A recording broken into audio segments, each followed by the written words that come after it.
Hello, and welcome back to another update as I cover the latest developments throughout the front line in the Russo-Ukrainian war. Starting out in the Zaporizhia front, the Ukrainian forces managed to advance a slight bit here west of Robotyne.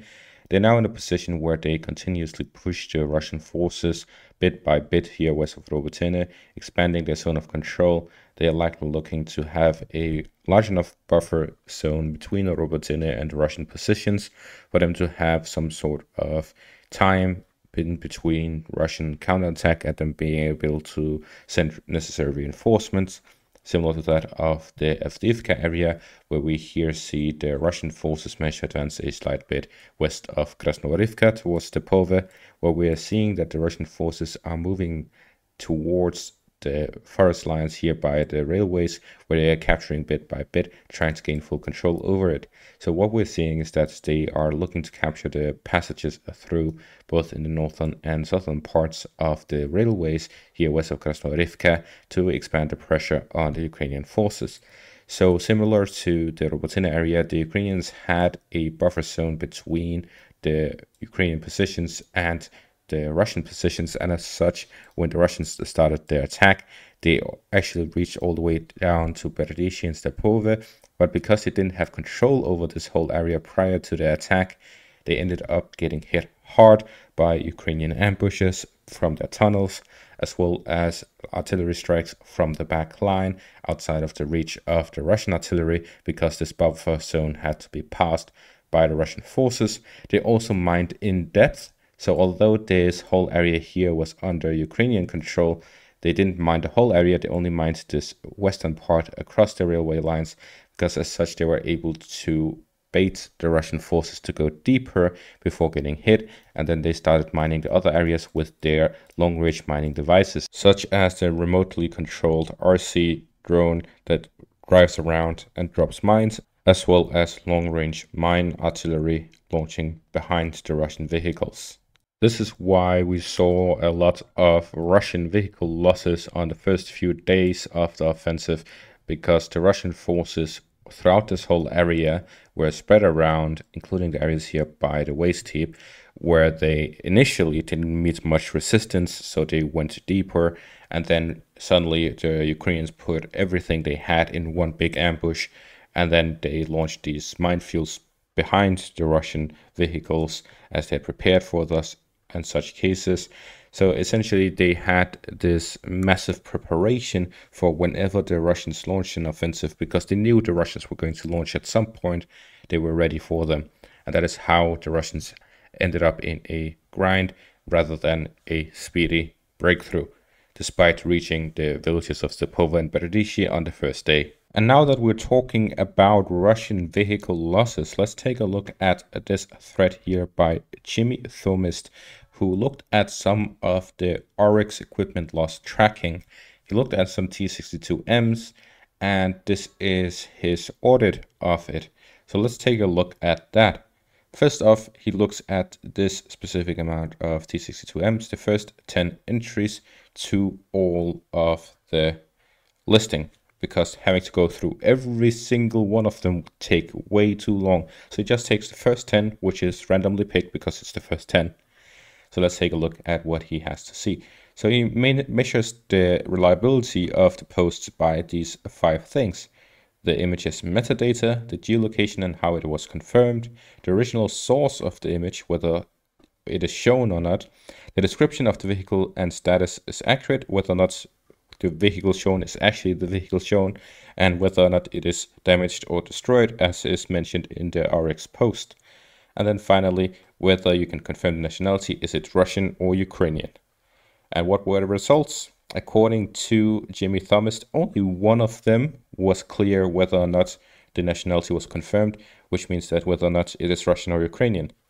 There's also only half which had accurate descriptions. As we see, 3 were accurate and 4 were half accurate and 3 were inaccurate. So that's exactly down the middle. And then which shows the sources? 5 shows the sources, 5 do not show the original source. Only 1 was geolocatable, and not a single one had the necessary metadata. So this is not looking very good for Oryx already.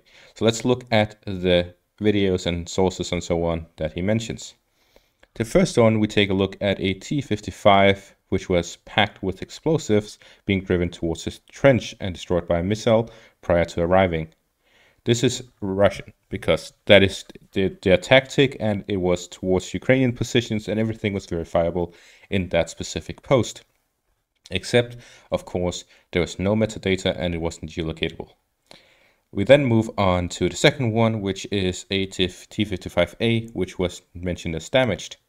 This image can't be geolocated, and the source linked was not the original source.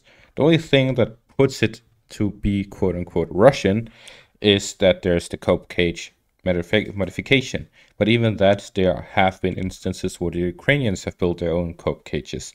So therefore, there is no definitive proof that this is Russian. There's no V marking, there's none of any of that. So it could be a Ukrainian one, it could be a Russian one, it could be either. There's no confirmation, but Oryx wrote it off as Russian. The third one is a 262M, which was destroyed, according to Oryx. A video showing grenade-sized explosive being dropped from a drone. There's not enough information to geolocate it, and similarly, a grenade being dropped into a tank does not destroy it. It can get rid of the crew, if there is any, because there's no... in the video, it is standing still, it's not moving.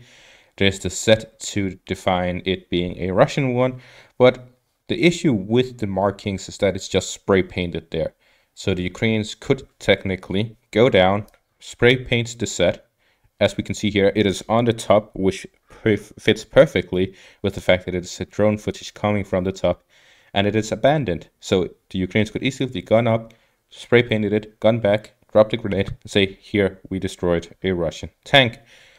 There's also the point where the T-62M, which although it is mainly Russian, as the Russians have it, they have been using the T-62M in the battle in Ukraine since 2014 with the pro-Russian separatists in the Donbass region. Therefore, the Ukrainians already have captured a lot prior to the war. So at any point in the war, the Ukrainians have been able to use the T-62M. So is it the Russian? Is it Ukrainian? There's no definitive proof. So it doesn't fill the whole video. Let's move on to another one, which I thought was very interesting, and it's very relevant, because if we take a look at this one right here, this one right here is an entry containing a whole video. This video is showing the aftermath of a Ukrainian attack on Pravitne on September 21st, 2022. It's the only entry with enough information to check the geolocation, so the only one with geolocation. But that turns out quite badly for Oryx. The reason for that is by looking through the video, there is a quote-unquote image of a destroyed Russian T-62M, which is not destroyed but damaged. The image is from a different battle location and was added by the uploader. Oryx records 1 Russian and 5 Ukrainian vehicles lost from this video, but in reality there were 0 Russian losses and 12 Ukrainian losses. So while the reality is this, 0 losses against 12 Ukrainian losses, it was instead recorded to be 1 Russian and 5 Ukrainian losses. This is the points that I have been trying to make against Oryx. This is the reason why I recorded the Leopard losses.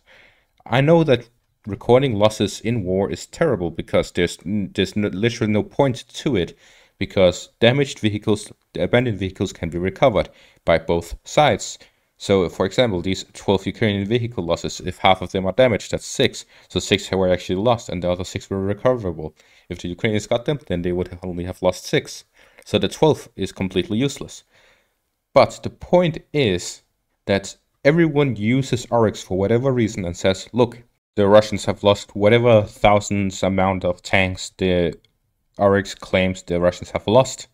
And look, Ukraine has barely lost anything. And then we take a look at this and we see exactly why. Oryx purposefully decreases Ukrainian vehicle losses and increases Russian vehicle losses, because we can see, based on the footage, it is very clear in the footage that this is a Ukrainian assault on Russian positions, and that there should not be any Russian vehicles in a Ukrainian assault against Russian positions. It should only be Ukrainians. So, despite that, we see that he has cut off over half of the Ukrainian losses and added a random Russian loss to it, which makes no sense. If this happens just once within the first 10, and of course 10 is only a very small amount of posts to take based on the whole thing, but if just 1 out of 100 is like this, there's like thousands of posts, then there's hundreds of tanks that have been lost by Ukrainians hidden, and tens of tanks, if not hundreds of tanks, lost by the Russians, which were not lost, or were lost by the Ukrainians, or were recovered, and so on. So in the end, thousands could be attributed wrongly, and thousands could be recovered. So in the end, these numbers by Oryx is complete BS and has no value in this analytical sense. And that is going to be all for this update. Thank you all for watching and have a great day.